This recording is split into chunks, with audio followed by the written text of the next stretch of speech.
Tinalakay naman sa Senado ang ilang posibleng solusyon sa mga kaso ng sexual harassment, lalo na sa mga opisina o lugar ng trabaho.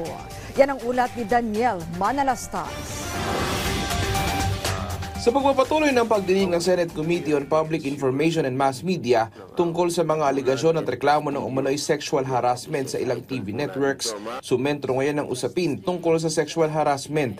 Para sa ilang eksperto, ilan sa problema ng mga nabibiktima ng sexual harassment sa Pilipinas ay nakikipag-areglo na lang dahil matagal na ang kaso o di kaya naman ay walang pambayad ng abogado. Kaya nakikitang solusyon. Kuminsan, justice delayed is justice denied. So, ang nangyayari, justice na lang. Dapat merong timetable that all cases of sexual harassment must be decided. Number one, dapat continuous trial. Inungkat din sa pagdinig ang mga kaso ng pang-aabuso sa workplace o lugar na pinagtatrabahuan. Sa reality, wala pong nagpa-file na employer against an employee.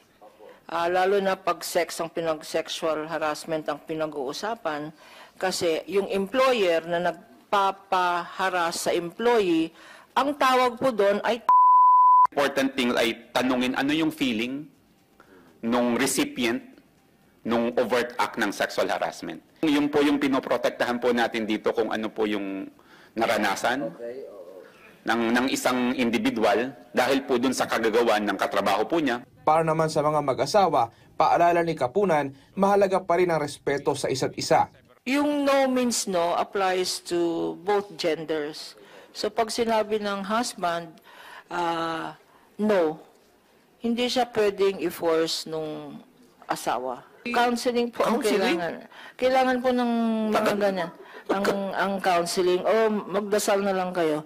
But i-correct ko lang po yung statement. Kasi yung urge, mga 30 minutes lang yung urge na yun, mabaliw-baliw ka eh. Manood po kayo ng Netflix, Korean telenovela. Naungkat naman ni Senate Majority Leader Francis Tolentino ang usapin ng diskriminasyon. Inilimbawa niya ang posibleng kaharapin ng anyay mga nagtatrabaho sa Pogo na mawawalan ng trabaho dahil sa Pogo ban na idineklara ng Pangulo. Ito sa Metro Manila, 20,000 Filipino employees, college graduates na maalis sa trabaho pero legitimate yung kanilang pinasukan.